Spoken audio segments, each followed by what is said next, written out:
Against the Ropes podcast.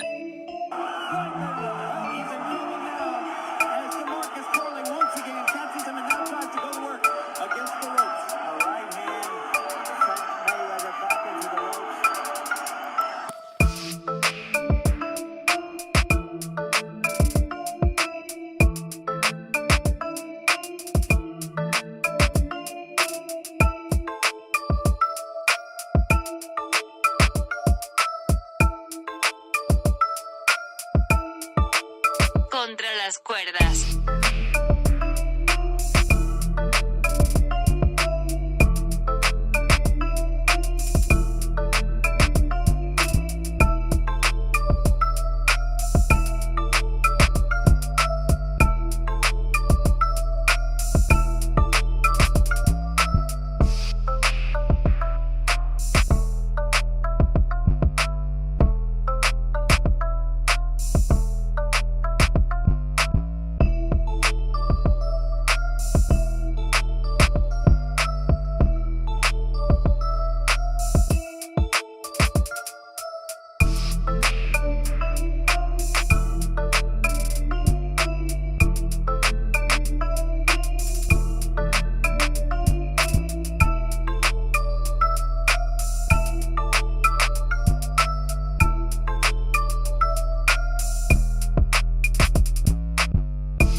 Against the Ropes podcast.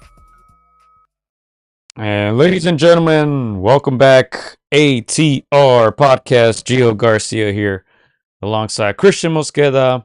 Back for another episode. Huge month in boxing. Championship round. Man, it's been a great year so far, and it's only getting better in December. And we got some news for 2025 already. So we'll be discussing that. Welcome back to the show. Yeah, guys, welcome back. Like you said, Gio, it's getting popping, man. Not just inside the square circle, but the news outside the square circle, man. Let's get started.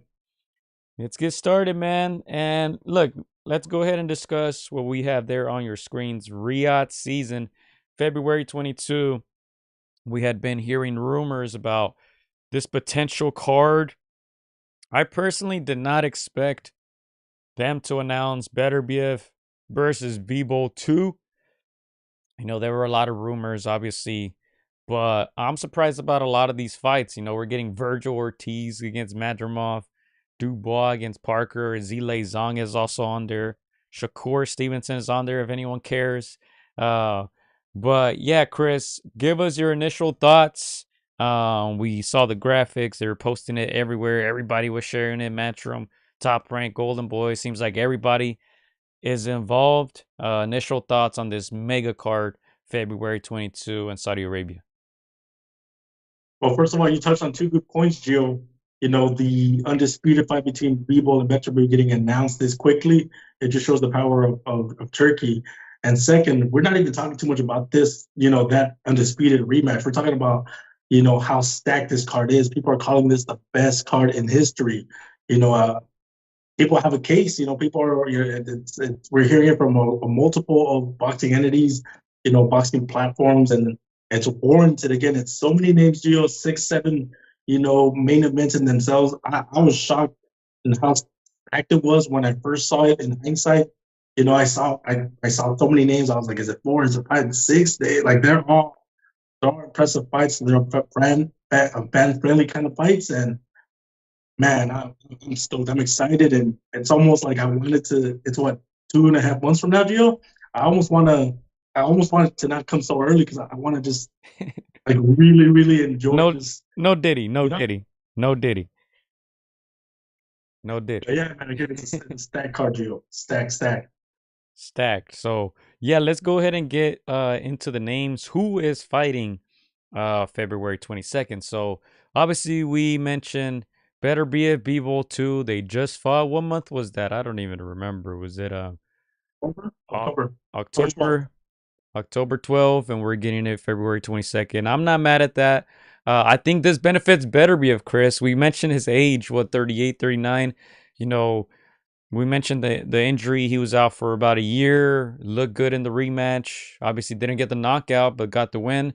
I think this benefits Beterbiev more so than Bivol. But look, man, these guys they're gonna get paid, and that's the good thing about it. Look, this was the purse for the first one. What was it? 10 million. That was the estimation. I'm sure they're getting more now. So I'm not mad at it. Very surprised though, but I think this is good news for Beterbiev, who wasn't able to get the knockout in the first fight, but now they know each other a little better. Let's see who's able to adjust better. But yeah, as I said, obviously rematch, undisputed light heavyweight championship. We're also gonna get Daniel Dubois against Joseph Parker. Joseph Parker, who kind of resurrected his career, got some important victories, defeated Wilder, defeated Zhilei Zhang, and now is, I suppose, co-headlining against Dubois for that title that he obtained by defeating Anthony Joshua, Daniel Dubois. So that's a big fight in the heavyweight division. We're also getting Shakur Stevenson versus Floyd Schofield. Probably one of the fights on this card that most people aren't looking forward to, because Schofield really hasn't proven himself, you can say, in boxing. And once again, Shakur fighting a fight that really nobody asked for, but hey, at least I guess he's on the card. I don't know. I guess that's a positive. Yeah, that one's interesting, Gio. Just because you mentioned it, Shakur's well established. He's on the elite level, not the most entertaining, the elite level nonetheless. And Floyd Schofield, he's got an interesting, style. Maybe Alan Morrell maybe brought up a little too soon to fight somebody the caliber of a Stevenson. But hey, it's in boxing, and Shakur might be overlooking, Schofield. So this one might turn out to be a much better fight than anticipated. But hey, we all need a bathroom break. I could take a nap in between all these fights, so I'm not mad at that one. Damn. Good way to put it. Schofield is with Golden Boy, if I'm not mistaken, correct? Yeah. Uh, I believe I read some comments about Oscar advising his team not to take that fight, but I guess they wanted it, and I guess it's going to happen. Oscar said, hey, I know how to build a star. It's too soon. Yeah, I think I'm not going to say an easy fight for Shakur, but he should be able to defeat Schofield, who's 18-0, 12 KOs. Stevenson, 22-0, 10 KOs. Don't expect the knockout in this one. Both guys not power punchers. But this is on the undercard nonetheless. As you remember, of course, Stevenson was supposed to fight Joe Cordina in October on that undercard of Beterbiev Bivol 1. Joe Cordina pulled out, I believe, due to injury, so Shakur couldn't fight. And that was supposed to be on pay-per-view, so they probably saved some money on that one. Turkey Al-Sheikh and company. We're also getting Virgil Ortiz Jr. against Israel Madrimov. Ortiz Jr. 22-0, 21 knockouts. The lone non-knockout victory was against Sergey Bohachuk, his last fight, of course. Very close fight. A lot of people even thought Bohachuk won that fight. Ortiz now fighting at 154. Now going up against Madrimov, who had a very good outing against Terence Crawford. I believe he won that fight. However, let's not forget, and people were pointing this out on all the socials on the internet, YouTube videos, Madrimov is set to fight against Bohachuk in December, I believe, on the undercard of Usyk versus Fury. So interesting, man. I guess Turkey Al-Sheikh doesn't mind that they already have a fight lined up. He already negotiated for the next fight and has them on these two mega cards in Saudi Arabia. Yeah, you right on, Gio. Again, he's fighting in December, and then he's gonna fight 2 months later. He's gonna. I don't know how you're gonna do that turnaround, Gio. You're going up against somebody like Bochuk. That's a again, he's gonna put in some wear and tear on Madrimov, but yeah, that's a quick turnaround, Gio. It just shows the power of Turkey. It shows the power of how much these guys are getting paid. We don't have the exact numbers, but for somebody like Madrimov that doesn't have that many fights, to all of a sudden turn it around, fight guys like Terrence Crawford, not fighting guys like Bochuk and then Virgil Ortiz, all in what a span of 12 months. Like, there's got to be some good paper on their side, Gio. Because again, we know that Madrimov is not known for fighting too many times. They're very calculated when it comes to the fight game. They're trying to maximize the most and they fight. So for him to fight this many times, it's a testament to Turk Alishek's power. Yeah, and look, Madrimov, very good boxer, pure boxer. You've seen him in person training, Chris. You were able to get some footage there during his training camp when he was getting ready against Madrimov. So shout out to all the people from Uzbekistan. Shout out to that team of Joel Diaz. Very good boxer. However, man, this is a tough task, man. Of course, you gotta hopefully get through Boachuk first, December 21st. Madrimov suffered his first defeat against Terrence Crawford here in LA. As I said, close fight. Many people thought he won that one. 10 1-1 Madrimov, 7 KOs. Boachuk, he's a power puncher, tough guy. Suffered his second defeat against Virgil Ortiz Jr. Again, same thing. Many people thought he should have got or deserved more in that fight. Maybe a draw, maybe a win. But yeah, ultimately, look, this is a good action at 154. I don't know how I feel about that, though. Obviously, I like the fight versus Ortiz. I think that's a great fight. I think this is going to tell us a lot about Virgil if he's able to get to Madrimov, something Terrence Crawford couldn't do all night. He couldn't push Madrimov back. He couldn't hurt him. If Virgil was able to hurt Madrimov, I think that will send a big statement at 154. However, yeah, I have mixed feelings because Madrimov will be fighting two very tough fights in a short span of time. So we got to be on the lookout for that one, of course. I think the stakes are higher now in that fight versus Boachuk, December 21. Very good fight on paper nonetheless. We even saw some Sanders Zayas rumors, Chris. I'm sure you saw that. Virgil Ortiz. There's two parts to this. Virgil Ortiz and team were saying, hey, we offered the fight to Boots. They say they weren't sure if they want to fight at 54. They wanted it at 47, knowing damn well Ortiz can't make 47. Boots, after his last fight, said, hey, I'm probably going up to 54. There's not much at 47 at the moment. Now he's kind of backtracking. They're saying, oh, we're just trying to decide whether we stay or go up. Ultimately, it looks like Team Boots didn't want the fight. Ortiz looked for another opponent. Zayas, posted something. He said, hey, they gave me a day to decide. We told them yes in an hour. Within an hour, all the rumors started spreading everywhere. And then they announced a fight versus Boachuk, and Zayas didn't seem too happy. But I think it was too soon for Zayas, Chris. I don't know if you agree. No, I completely agree. Again, it's the Schofield, the Morel round where you see that these guys are talented, they're young, still fairly green. Potential is there, the skills are there. You just want them to get more experience, and there's a time and place where they're gonna, face these guys, and like just knowing Xander, interviewing him, seeing what kind of man he is, what kind of team player he is. I was kind of glad that he didn't take that fight, at least not right now. Couple years, it makes sense, but hey, shout out to Xander for wanting to take it. He said yes right away. Feels like he has no fear.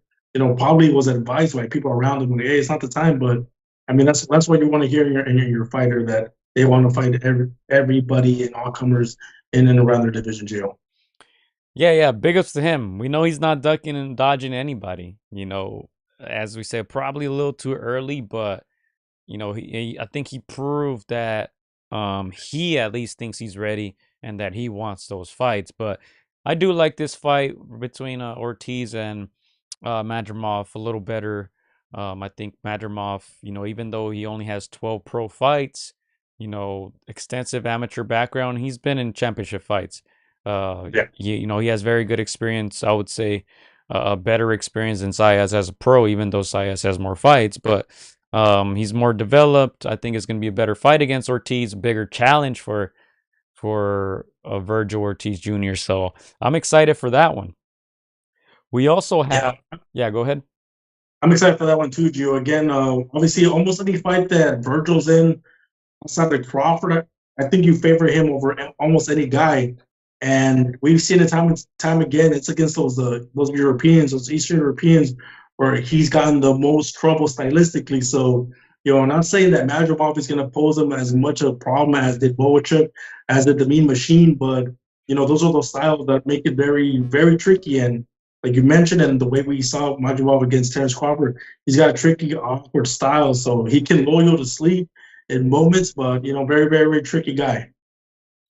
1000%, man. We have more, Chris. This is not it, man. This is one of those Don King style undercards, right? Of the 80s, of the 90s. We also have Carlos Adames defending his WBC middleweight title versus Hamza Shiraz. Adames out of the Dominican Republic, 24-1, 18 knockouts.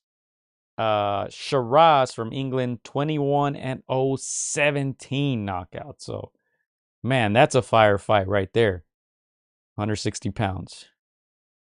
Yeah, that's one of those fights that not too many people know these guys. Everybody knows those other names, but this one's one of those ones that's going to go under the radar. But people that know these guys know that this one can potentially steal the show. They both have fun, fan-friendly styles, so there's going to be bombs away with these two guys at 169. We've said it time and time again. The middleweight division is probably the weaker divisions. Not the most entertaining, the way we're used to seeing them. But I feel like this fight can kind of prove us wrong a little bit, Gio. I'm hoping for that. Yeah, this is a big fight right here. Real quick before we move on, salute to the fellas in the live chat. Iceman checking in. He says, "Oh, Shakur must be on a fight card, a nap break." He says. Pachuco, saludos, and Iceman says, "Hopefully Virgil wins." Yeah, it's gonna be a good card, man. But look, we have even more. China Zilei Zhang, 27-2, 22 knockouts against Agit Caballel, 25-0, 17 knockouts. So another huge heavyweight bout. Zilei trying to stay in the mix. We know he has obviously a huge backing behind him. A ton of Chinese fans, but he is getting a little older. He did suffer his second defeat. I think this is a big fight right here for Zilei. And the opening bout of the Save It Fight pay-per-view is actually Joshua Buatsi against Callum Smith. Smith 30-2, 22 KOs. Buatsi 19-0, 13 KOs. So this is another big fight right here. Yeah, for me, probably the Buatsi Mundo, that one's more intriguing, to the mainstream fan, to the UK fans, of course. That one's gonna say a lot. The previous one that you mentioned, Gio, obviously we don't know too much about Zilei Zhang's opponent outside of that he beat Frank Sanchez. Frank Sanchez is a very good boxer, and his opponent coming out of Germany. So it's you see that 25-0 record, Gio, and sometimes that says a lot. It's these unknowns that have come up the hard way. Nobody knows them, but they're fighting in other people's backyards, racking up wins after racking up wins. That is it can be telling. It could just show that he hasn't fought anybody of the pedigree of Zilei Zhang. But like you said, Zilei, just suffered a defeat, so the momentum has to be on his opponent. So this one's this could be a toss-up, man. I kind of want to go see the odds, and see if I, can muster up a win there. But that one's going to be very intriguing. Zilei Zhang, again, he's one of our favorites here on the Against the Ropes podcast. Yeah, and I'm not sure I watched that fight against Frank Sanchez by Caballel. really can't remember. But yeah, I mean, look, I think the important thing about these fights is these are all supposed to be 50-50 fights. I think with the exception of obviously Shakur Stevenson, but all the others, it's a coin flip, Chris. So I'm excited for it. I'm sure it's going to give us a tough time deciding, for a prediction game. But it's 2025. We still got some business to take care of in 2024. But yeah, this mega card, I mean, that's really what it is. It's huge. Obviously headlined by those two men right there.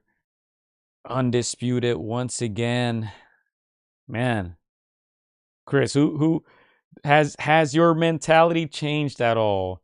About Beterbiev or about Bivol? We know that you were big on Bivol leading up to the fight. You threw us a curveball, kind of. You predicted that Beterbiev would win. I wasn't really expecting that at the time, but after the first fight, how do you think they're going into this one? First of all, I agree with you that the quick turnaround favors Beterbiev. Obviously, the longer and the more years that pass, that slows down the older fighter. Um, Post fight, obviously, you know how I felt that fight when I felt that Bivol won, a 7-5 boxing match. Obviously, he didn't look pretty. You're never going to look pretty against Beterbiev. So, knowing that, I think Bivol's going to have a little bit more dogging into to to try to snatch one away again. Beterbiev, quick turnaround favors him. I still believe Beterbiev was at 90%, man. I don't think it was 100%, and maybe that's why it was a lot closer than what the score reflected. So I almost want to say I want to favor Bivol, but the judges just love that aggressiveness, that aggressive style that Beterbiev carries. And so again, these two men know each other very well now. I feel like we're gonna get a round 13. It's not gonna be a Triple G Canelo 3. This is gonna be Canelo Triple G 2. So it's gonna be very close again, and we'll see what happens. But I think Beterbiev knows that he's gonna have to drop Bivol this time around, trying to separate himself more. So I'm excited for this one again. We're not just talking about undisputed. We're talking about such a stacked card that just proves how big this mega card is. Yeah, no, I agree. And I do agree that Beterbiev probably has to hurt Bivol to make this at least a little more convincing. I think I thought he won the first one, if I remember correctly. I think you cited it more so with Bivol. My draw would have probably been the most fair result. But I do think ultimately Beterbiev did enough. And I think even Bivol had a great fight. I was just a little disappointed that he didn't attack a little more. He had the quicker hands. But to me, he was a very hesitant. Rightfully so. You're fighting against the biggest puncher in boxing at the moment. He had the only champion with 100% KO ratio. So he obviously had to be careful. But yeah, we're excited for this one. As I said, look, the purse for the first fight was about 10 million, they're saying. So hopefully they get paid more. And yeah, this is great news for boxing. Turki Al-Sheikh on a roll. He just bought Ring Magazine, and they continue to announce these fights. They didn't disappoint. This rumor had been going on for months. This February 22 card, and they delivered. Again, Gio, I almost feel like obviously with the Boachik Madrimov fight, happening in 3 weeks, and then the quick turnaround is 2.5 months from then. I almost feel like this should be pushed 4 months out, just so we can salivate a little bit over a little bit more, give the Madrimov a little bit more time to recover and to prepare. But I'm not mad at it, Gio. You know why? Because if Turkey's making this fight in February, that just tells me he's got more fights planned 2 months after that, 4 months after that, 6 months, 8 months after that. Let's not like let's let the man cook, Gio. So as much as I want to spread it out, I'm gonna let this man do what he's doing because it's only positives for the sport of boxing. Let him out the cage, man. Let him out the cage. He been out the cage, you. As a great trainer said, what was it in the Pacquiao jury fight? Yeah. Oh, that's Great quote from that fight. But yeah, let's go to some comments real quick. El Pachuco says, I got Bochuk over Madrimov. That's not a bad prediction, man. Bochuk has a chin. He has power. He can box. And then he says, I got Beterbiev over Bivol by decision 8-4. So yeah, we'll have to come up with our predictions, Chris. It's February, a couple months away. You can say. But yeah, let's go ahead and let's discuss this too, because this fight is actually coming up in December. We mentioned Usyk Fury 2, December 21st. Chris, have you been reading? I don't know if it's a rumor or confirmed, but how much money they're making for this rematch? Obviously, they're spending a ton of money. That those trailers that they're putting out, cinematic. It looks like they took their time with it. But have you read any of the numbers lately? haven't yet, Gio. If you have, let me know. Let me know how much they got paid last time, and we'll see the difference. But I'm only guessing there's got to be more, man. Of course, they left us one of the closest fights in modern heavyweight history, and I don't know if you saw the round table, the face off between them. Usyk said some similar sentiments to how I saw Bivol Beterbiev fight. He said it was such a competitive fight. I felt I won. Usyk felt that he won. We both felt in our hearts that we won, and it could have gone either way. It was that close. But at that night, Usyk his hand was raised, so I gotta respect that. So I can't wait for this one, Gio. Again, it's high level stuff, man, and we're here for it. Yeah. So look, the first fight, it was a 70-30 split in favor of Tyson Fury. Of course, if you guys remember, Usyk said, man, I don't care about that. The money and greedy belly can take that 70%. I'm very few. And yeah, Fury ultimately took 70%, 105 million he took home that night. Usyk, 45 million. However, the tables have turned. Obviously, Usyk with that big win, he now is receiving 60%. So Who's getting 60? Tyson? Usyk is getting 60%. So they're saying there's going to be a record purse of $190 million. Usyk receiving 60% puts him at, how are they going to show it here? 114 million. Whereas Tyson Fury, 40%, 76 million.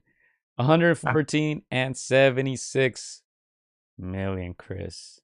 Impressive.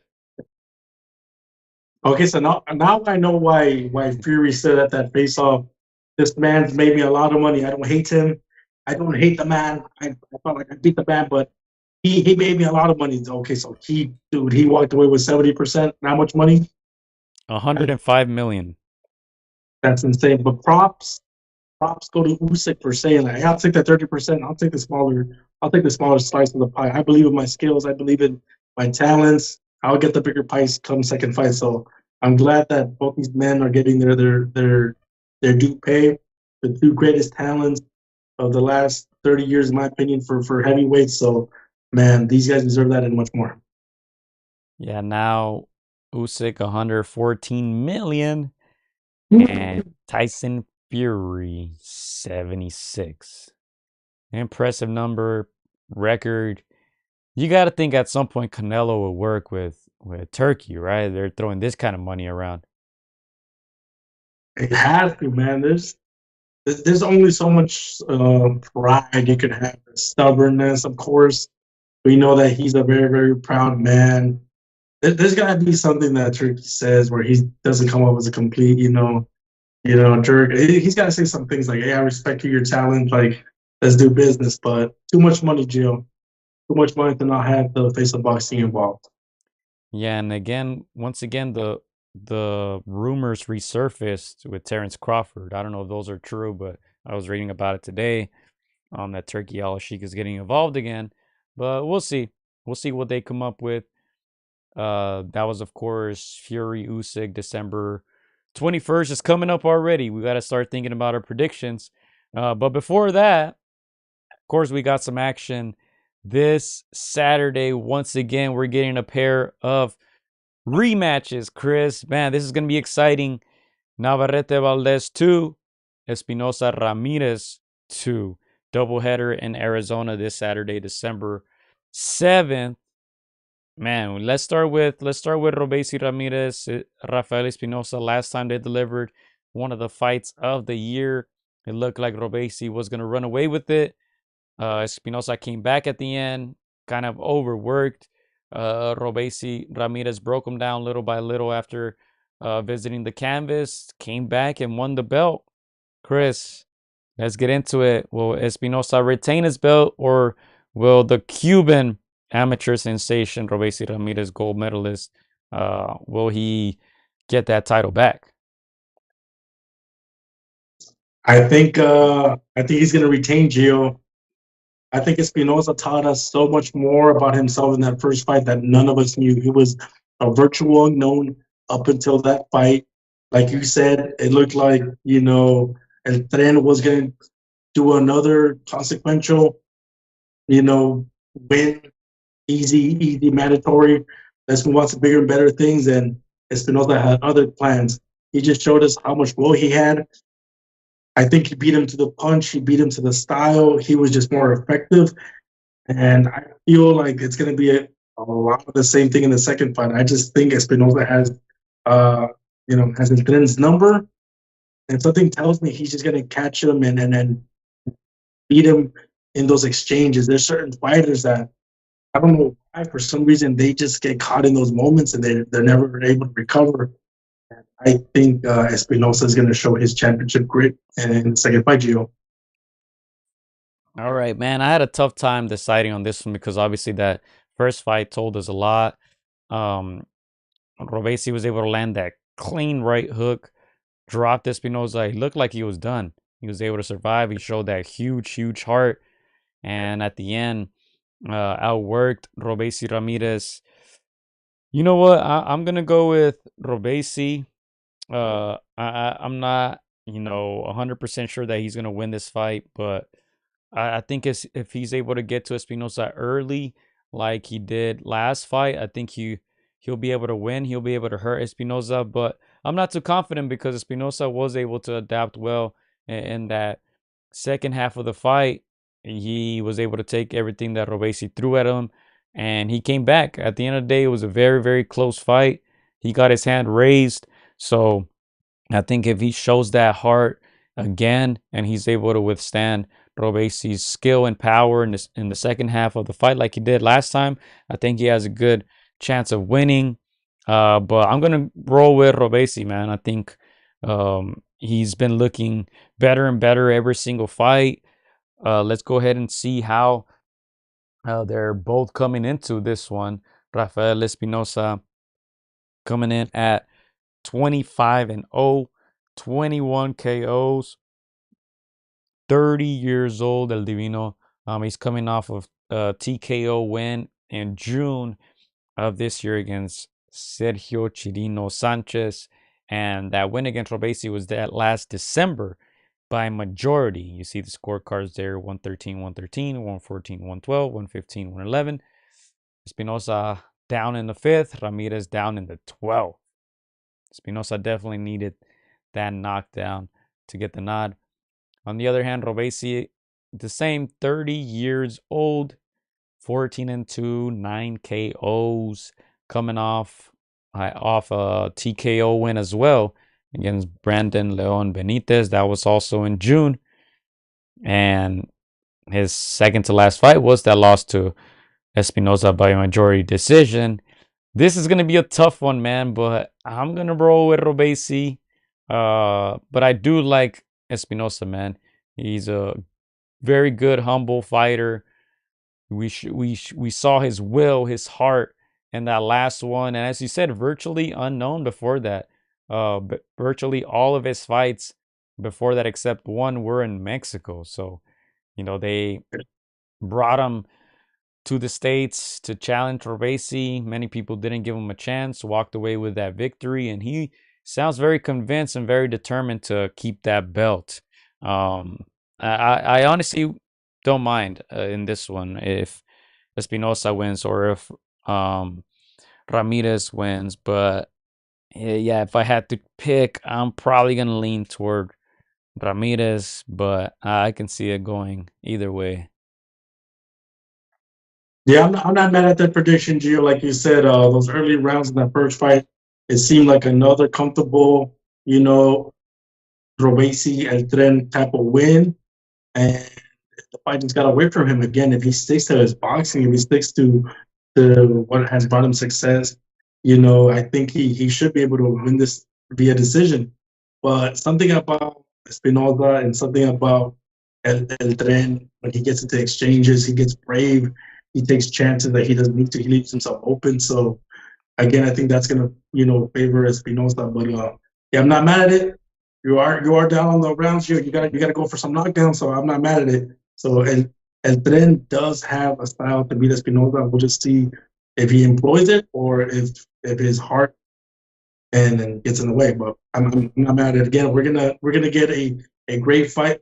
I can see a lot of drama in the second fight. So we're gonna end up winning no matter what, Gio. Yeah, and I think to me the biggest factor will be Robesi's heart. Will he have it in him? It's going to be a war, so is he going to be able to withstand that pressure, that power by Espinoza? We'll find out Saturday. The stakes are high, man. It's for the belt. We got some predictions on the line, so I'm excited for this one. And obviously the main event, the rematch, Navarrete, Valdez, number 2. Man, a lot of people are saying this is a fight that, people didn't ask for. Chris, how do you feel about this one? Navarrete 38-2, 31 KOs, 29 years old. Valdez 32-2, 24 KOs, 33 years old. Valdez is coming off that Liam Wilson win by TKO. That's a very good win. And Navarrete coming off the Berenchik loss by split decision. That was a close one. You see the scorecards there: 113, 115, 116, 112, 112, 116 the other way. So Navarrete coming off a loss, Valdez coming off a victory against an opponent that they have in common, Liam Wilson, tough Australian fighter. Will we see anything different from that first fight? Comfortable win for Navarrete the first time around. Can Valdez turn things around? Well, first of all, let me start off by saying, Joe, I'm one of those people that did not ask for this fight. I am not, super happy about this fight. I feel like this one's kind of being forced down our throats a little bit. I think they're feeling the heat of Turkey. I think that they feel, this man is bringing in the numbers. And I think they're trying to. I think they're trying to cap into the Mexican audience, and they're trying to make this seem like it's going to be a throwback to a Julio Cesar Chavez, Barrera, Marquez kind of fight. And sadly, it's not, Gio. Valdez has not given me any wrinkles in his game that makes me think that he can, turn back something and make it an exciting fight. I think now Navarrete just got a style that's just too complicated, too unorthodox, too tricky for a guy like Valdez. I'm hoping I'm wrong. I'm hoping that Valdez somehow adapts and does something to make it ultra competitive. But I'm not super excited about this fight. I'm more excited for Espinoza and his Ben fight, to be honest. But hey, anything can happen in Arizona, Mexican fan base, things open up. Navarrete has hinted that he's going to retire soon, so maybe he goes out swinging. So again, I want it to be everything that they're pointing it out to be, but I just don't buy it. So you're going with Navarrete, I'm assuming. Navarrete easy, bro. Easy on points, long arms. Got Valdez's number, but Valdez is there to prove us wrong. So if he does, I'll be the first one to say, like, hey, you got it. You got me, man. All right, so before I get into my prediction, I just posted this poll 1 hour ago. We got 25 votes so far. You guys can go vote if you haven't already. It's up there on the community tab on YouTube. Who wins the rematch? Navarrete again, or Valdez gets his revenge. 44% are saying Navarrete, 56% are saying Oscar Valdez. Look at Chris's face there. Look at that reaction. We obviously strongly disagree with that, but let's not forget the first time around, the vast majority of our YouTube audience did vote for Valdez as well, and they were very, very wrong. Valdez must have a lot of fans, Chris, because that's even 56%, even after the way that Vaquero defeated him so easily in the first one, tells me that there's a lot of Valdez fans there. So I'm going with Navarrete again. I think decision. I think Navarrete didn't look terrible against Berinchyk. Obviously, he was trying to conquer another division. Maybe a little too heavy for him. Berinchyk didn't really feel his power throughout the fight. Whereas, the fight against Valdez definitely felt that power at 130. I think it's going to be a similar fight. I do think Valdez is going to be a little more prepared. I think he might make it a little closer than the first fight. I think Eddie Reynoso and Team Canelo will have a better game plan. But I just don't think it's going to be enough against Navarrete, who's still a very good fighter. He just suffered his second loss, but as I said, that was in a higher weight class. Maybe a little too much for him in this point of time. But I think against Valdez, he should be able to win again. They didn't have much of a hard time in that first one. Still got to beware of Valdez's power. We got to see what they come up with in that corner. I think he's still going to fall short. I think it's going to be an exciting fight. As you said, it's not a Barrera Morales. It's not one of those fights. I don't think the first one was that. I don't think the second one will be, but I think it is going to be an exciting fight, and I'm looking forward to it. But I'm going with Navarrete by decision. I will say I feel like it's going to be a little bit more competitive than the first. I think Valdez's will is going to come into play. I think he's going to have a better strategy.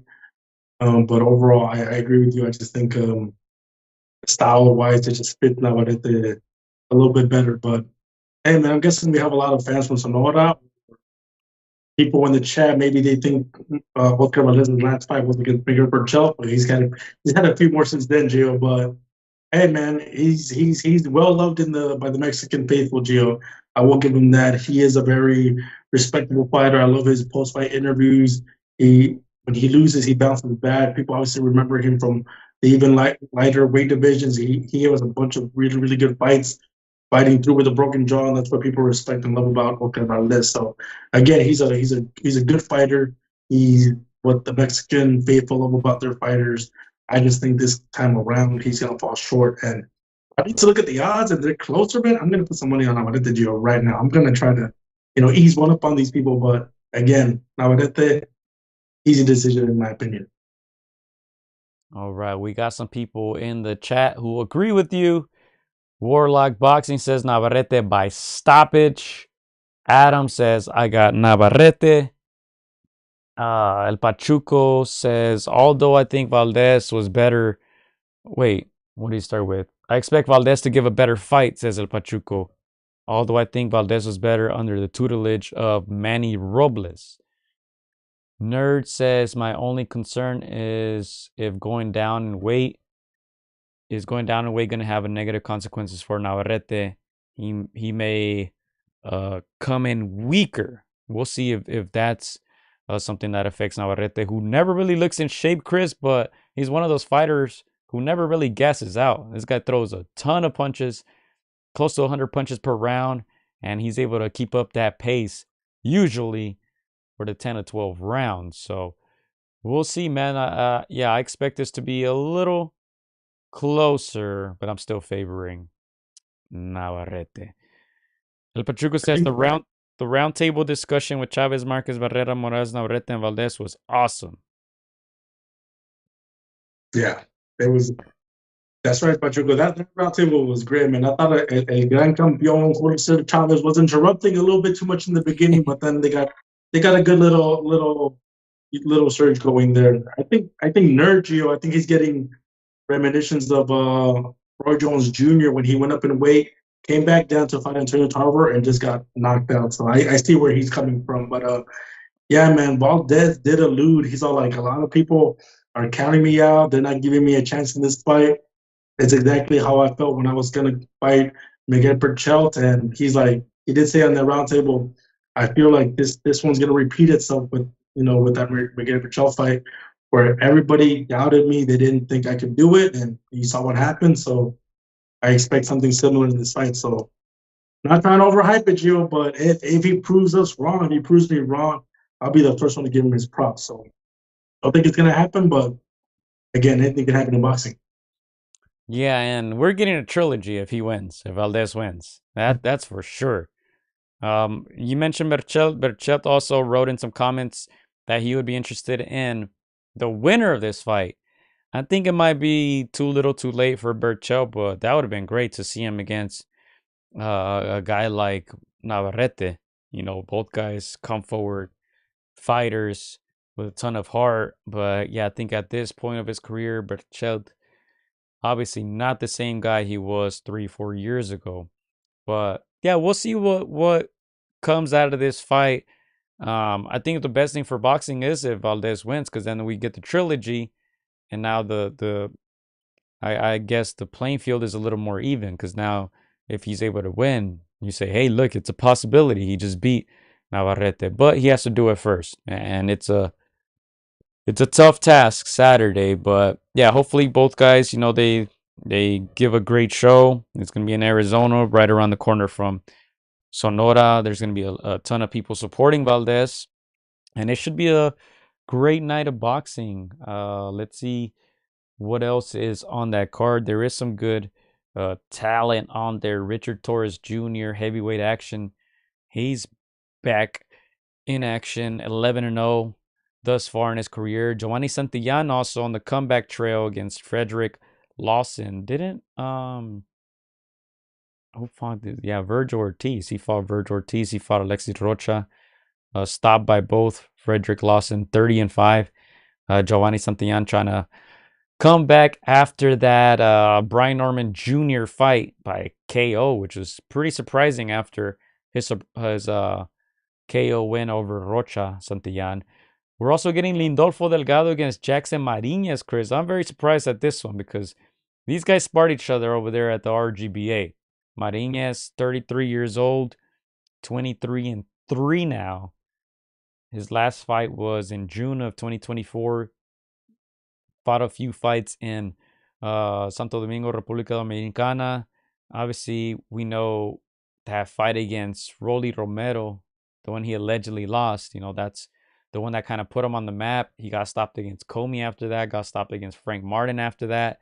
But he's trying to make a comeback here against Lindolfo Delgado, who's undefeated, tough fighter, 21-0, 15 KOs, 29 years old. Obviously, like I said, out of that RGBA camp, last fought in August, and he's looking good. He's looking better and better. So I think that's going to be a very good fight.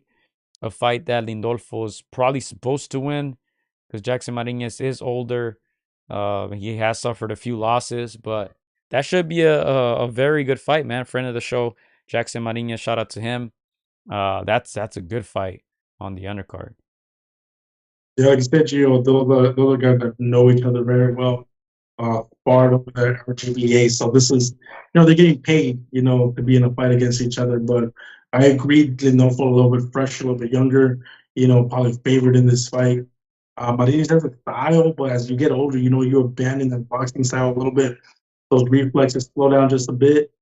So he's gonna have to sit down his punches and pray for some punches from the gods. Because again, Lindolfo Delgado, has got a ton of talent. He's primed there with the RGBA. So it's gonna be a competitive fight. But I see Delgado winning, pending Jackson Mariñez turns back the time and puts in a vintage performance. Yeah, we also have a couple of the newer guys that they signed: Art Barrera Jr., Steven Navarro. You guys see the other names on there, so it's a good overall card in Arizona. You guys can watch all that action, of course, on ESPN Plus. Yeah, man, this is a good card, man. Good appetizer for what's coming in December. Obviously, we're getting Naoya Inoue against Sam Goodman, and then of course Tyson Fury, Alexander Usyk, the rematch. So, yeah, and this is gonna be a good month, Chris. Good action this Saturday, and it's only gonna get better from there. Yeah, you said it, Joe. Championship round, man. The December with the news of this mega card dropping, with all these names that we're getting, ending this year with that mega fight with Usyk and Tyson Fury, man. We took a month off. I want to say boxing took one on the chin in November. We took a knee, but we're finishing strong. And again, shout out to His Excellency. I said in previous video, he is the sponsor, the global sponsor to boxing. And I mean, we're just lucky that he's such a fan of boxing, pouring so much of that money out there into the sport. It's something that we hadn't seen in our lifetimes. He's got promoters working with each other. If you look at that cardio, that could easily be 3, 4 events on themselves. But we're getting all this in one sitting. Don't make plans. Don't take out that girlfriend that Saturday, man. Just enjoy a great day of boxing. Yeah, and last thing before we get out of here, the poll for Espinoza versus Ramirez, 65% so far going for Espinoza. This was just posted an hour ago too. There's only 17 votes thus far. You see my vote there. I put Ramirez 35%. So you guys go ahead and vote if you haven't already. We also had that poll up of Navarrete and Valdez. If you guys can cast your vote. If you haven't done so, or do it with your ghost account, your second account, third account, whatever, we'll take it. But yeah, good action Saturday and a lot to come, man. Of course, you guys knew we had to talk about that February 22 card, mega card. And we'll see what else Turkey Al-Sheikh has in store. I was reading too that he's trying to put on either another Queensberry versus Matchroom 5-on-5 or UK versus US as well. That would get those two companies involved and also Golden Boys. So, man, they got a ton of stuff going on over there, and hopefully we get some more announcements soon. Yeah, again, Gio, I'm with Pachuco on his prediction, and I might have Boachuk over Madrimov. Again, I like Boachuk's volume.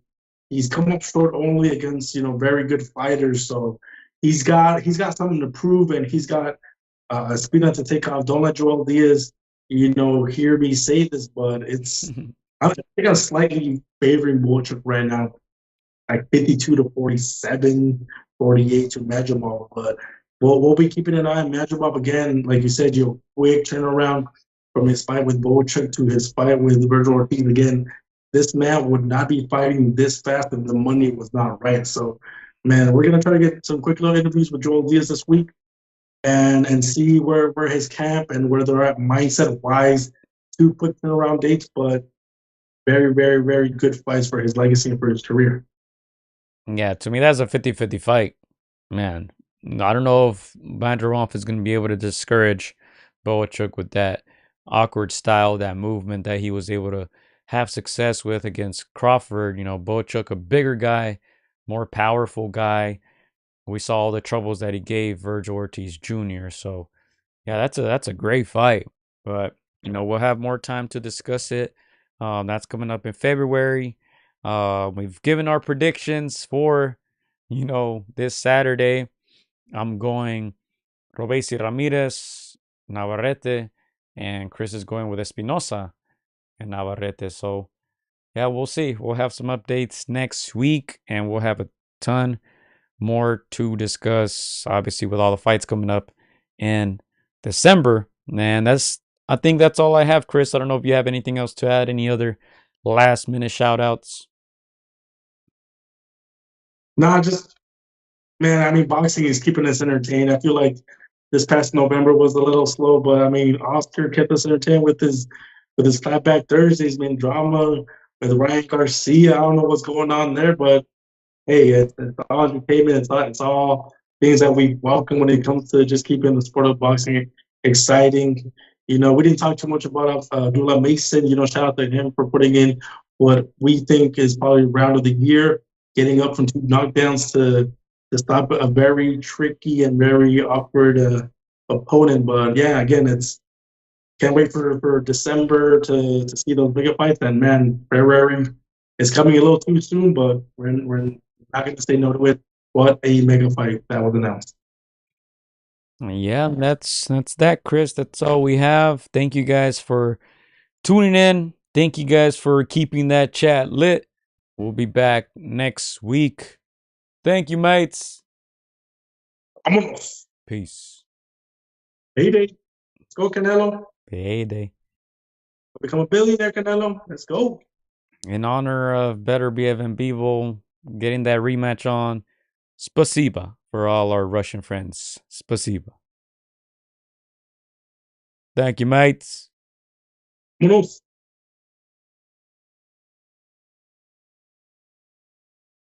Hola amigos, soy Juan Francisco Gallo Estrada. Quiero mandar un saludo para mis amigos de Contra las Cuerdas. Échenle muchas ganas. Un abrazo, muchas bendiciones. Shout out to Against the Ropes. You know what mine is? Let's box, bitches. It's almost fight night. Shout out to Against the Ropes. Thank you for the support. Keep doing your thing. You're doing a great job. So thank you and best wishes. Huge shout out to Against the Ropes. Shout out to Against the Ropes. Thank you guys for the interview, and hope to see you guys soon. Against the Ropes, always doing the right thing. Shout out to Against the Ropes, man. I appreciate you guys for having me, taking the time out y'all day. Against the Ropes, #1. Freddie Roach. Thank you very much.